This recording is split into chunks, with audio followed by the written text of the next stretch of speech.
Hola a todos, en el vídeo de hoy quería hablaros sobre el verano y las plantas y cómo las altas temperaturas afectan y ponen en riesgo en algunos casos el bienestar de nuestras plantas y cómo ellas se defienden con diferentes mecanismos y técnicas para sobrellevar el calor.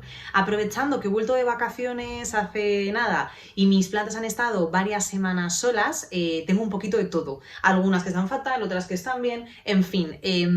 Creo que mis plantas ejemplifican muy bien las diferentes estrategias que ponen en marcha para sobrellevar el calor y hoy quería enseñároslo en este pequeño vídeo. Así que si queréis, vamos allá con ello. Y me gustaría empezar contándoos qué daños puede ocasionar el calor en nuestras plantas o a qué tenemos que prestar atención para que nuestras plantas sobrelleven las altas temperaturas lo mejor posible. Y lo primero de todo es asegurar el bienestar de los tejidos, es decir, de las hojas, de los tallos y de los diferentes órganos de nuestras plantas, resguardándolos de la luz solar directa. Los rayos del sol directo, sobre todo cuando tenemos temperaturas extremas como las que hace en Madrid, donde se llega hasta los 40 grados, es fundamental, porque el sol puede tanto realizar quemaduras como provocar desmayos en las plantas, como por ejemplo provocar también decoloración en las hojas, pues que estén blanquecinas, que se pongan amarillas o incluso que adopten tonos como rosas o morados, que al final eso es una consecuencia de pigmentos que está desarrollando la planta para protegerse del exceso de radiación solar. Por tanto, es fundamental proteger a nuestras plantas del sol directo, sobre todo en las horas máximas de calor, porque realmente pueden ocasionar daños físicos en nuestras plantas. Muchos de ellos son reversibles, de una vez la planta se desmaya o se nos quema una hoja, si la quitamos del sol y la cuidamos se va a sobreponer, pero bueno, que es importante que tengamos en cuenta que es mejor evitar que nuestra planta esté a pleno sol en las horas de máxima radiación. Otra de las cosas fundamentales a las que tenemos que prestar atención en el verano, la evaporación y la sequedad del agua de la maceta. ¿Por qué? Porque al final, cuando nosotros regamos nuestras plantas, ese sustrato que tenemos en la maceta, en verano se va a evaporar más rápido porque hace más calor, entonces el agua se evapora y se pierde. Y además también hay que tener en cuenta una cosa fundamental, y es que la humedad ambiental es más baja y se reseca más el ambiente porque generalmente en interior solemos tener o bien ventiladores o bien aire acondicionado, y estos aires lo que provocan es más sequedad ambiental y hacen que la planta transpire más agua, es decir, que pierda más agua. Y si está perdiendo más agua por las hojas porque tenemos el aire y además va a chupar más agua por la tierra, pero el sustrato se seca antes porque hace más calor, lo que podemos provocar es estrés hídrico. Por tanto, es fundamental que prestemos mucha atención durante el verano a la humedad ambiental y a regar las macetas o el sustrato de nuestras plantas de forma adecuada. Otro punto muy importante que a mí este verano me ha traído de cabeza son las plagas. El calor al final fomenta la proliferación de plagas, en mi caso sobre todo araña roja y cochinilla. Tengo la Dieffenbachia plagada de cochinilla, mi calatea está, la ornata, llena de araña roja y también mi crotón, que luego os lo enseño, que tiene síntomas bastante evidentes. Entonces, este es otro punto al que hay que prestar atención. Y por último, a los nutrientes. ¿Por qué? Porque las plantas respiran durante todo el año y durante el día y la noche. Por si no lo sabéis, las plantas respiran y lo que ocurre es que con altas temperaturas o con calor respiran más rápido, y esta respiración al final lo que implica es consumir recursos, consumen energías. Básicamente en la respiración las plantas liberan energía almacenada en forma de glucosa y esto implica que consuman muchos nutrientes y muchos recursos, por lo que es fundamental que fertilicemos y abonemos correctamente nuestras plantas durante el verano para que tengan a su disposición todos esos recursos y puedan seguir realizando sus funciones. Estos son los aspectos fundamentales a los que tenemos que prestar atención durante el verano para que nuestras plantas estén lo más fuerte posibles y resistan correctamente las altas temperaturas. Y ahora lo que os quiero contar es cómo ellas sobreviven o qué mecanismos ponen en marcha para sobrellevar el calor, que en la mayoría de los casos el calor lo que conlleva es una falta de hidratación, es decir, las plantas tienen que luchar contra el estrés hídrico y tienen diferentes técnicas que ponen en marcha o que desarrollan para hacerlo. La primera de ellas, que seguro que ya habéis oído hablar de ellos, de hecho creo que en el canal lo hemos comentado en más de una ocasión, es el cierre de los estomas. Las hojas son puntos de transpiración, las plantas transpiran a través de las hojas porque tienen poros y en esos poros se produce el intercambio de gases, dióxido de carbono y oxígeno. ¿Y qué es lo que sucede cuando las plantas están sometidas a mucha temperatura o a mucho calor? Que lo que hacen es cerrar los estomas, lo que impide la pérdida de agua. Sin embargo, también afecta a la capacidad capacidad fotosintética.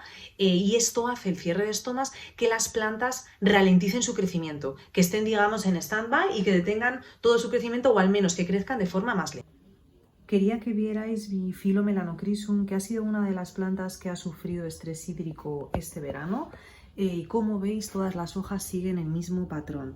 Las puntas están secas o amarillas, en este caso está empezando a amarillar ahora, primero se pone marrón y luego amarillea, y la hoja está blanda, el tejido no está turgente.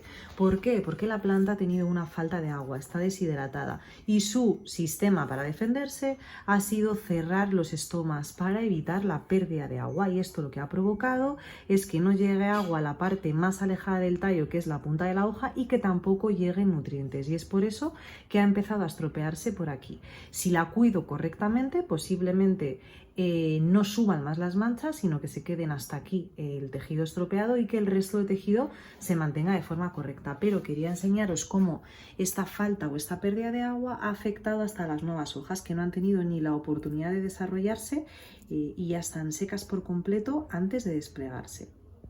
¿Qué otra técnica para sobrellevar el calor ponen en marcha las plantas? Pues directamente tirar hojas. Hojas que aparentemente están en buen estado, las pierden, las sueltan.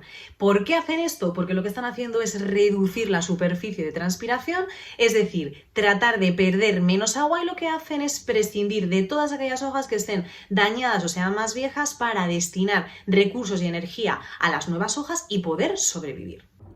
Un ejemplo de pérdida de hojas por el calor han sido mis begonias maculatas. Quienes conocéis mis begonias, sabéis que estaban pobladísimas y ahora mismo están bastante más despobladas de como suelen estar habitualmente. Cuando vine de vacaciones me encontré decenas de hojas así, hojas que están en buen estado, aunque con algún síntoma de deshidratación y de sequedad ambiental, como esas puntas, que se caen, ay, esa se me ha escapado, pero que se caen con el peciolo completo. Otra estrategia que me parece de lo más curiosa y que vengo observando tanto en mi Scindapsus como en mi Xanthosoma es la producción de hojas más pequeñas. Al final, como comentamos, la hoja es una superficie de transpiración y de pérdida de agua para la planta, porque al final tiene todos esos poros por donde se va escapando el agua, todos esos estomas. Entonces, muchas plantas que quieren seguir creciendo, que tienen energía para seguir creciendo, lo que hacen en vez de tirar hojas o en vez de cerrar estomas es producir hojas más pequeñas, de forma que reducen la superficie de hoja que se va a exponer al sol, es decir, es más pequeña, por tanto va a recibir menos iluminación, y además también están reduciendo la superficie de transpiración y por tanto de pérdida de agua.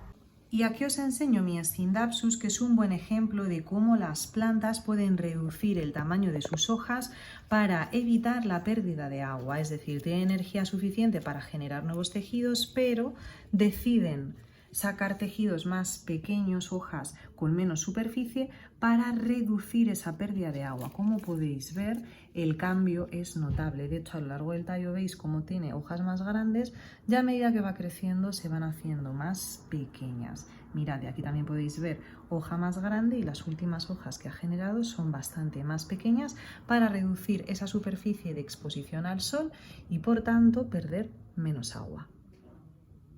Y nada, eso era lo que os quería compartir en el vídeo de hoy. Simplemente deciros que si acabáis de volver de vacaciones como yo y ves algunas de vuestras plantas en estado regulero, no sabéis bien qué les pasa, pues tened en cuenta estos diferentes mecanismos de defensa ante el calor que os he contado, porque puede ser que algunas de vuestras plantas los hayan aplicado, se han perdido hojas, si tienen hojas más pequeñas o si se ha detenido el crecimiento, ya sabéis por qué puede suceder. Del mismo modo, tened en cuenta que muchos de esos efectos son reversibles, y lo que tenemos que hacer una vez volvemos de vacaciones es tratar de colocar a la planta en lugares frescos para que no se nos achicharre, regarlas adecuadamente, fertilizarlas muy bien y ser precavidos con las plagas, es decir, revisar continuamente que nuestras plantas están correctas, hacerles limpieza de las hojas para prevenir la aparición de plagas, y con eso conseguiremos que salgan adelante. Y nada, eso es todo por el vídeo de hoy. Es verdad, y aprovecho para comentar lo que hace mucho que no grababa vídeo, pero ya estoy de vuelta por aquí. Tengo muchas novedades que contaros, entre ellas, que ya os lo contaré en próximos vídeos, es que tengo una platanera gigante en mi cuarto que está aquí, es más grande que yo, y os tengo que contar cómo ha llegado a mi cuarto, cómo la estoy cuidando y cómo se me está dando en interior, que ya os adelanto que se me está dando muy bien. Así que nada, muchas gracias por ver el vídeo, espero que os sirva de ayuda y nos vemos en el próximo.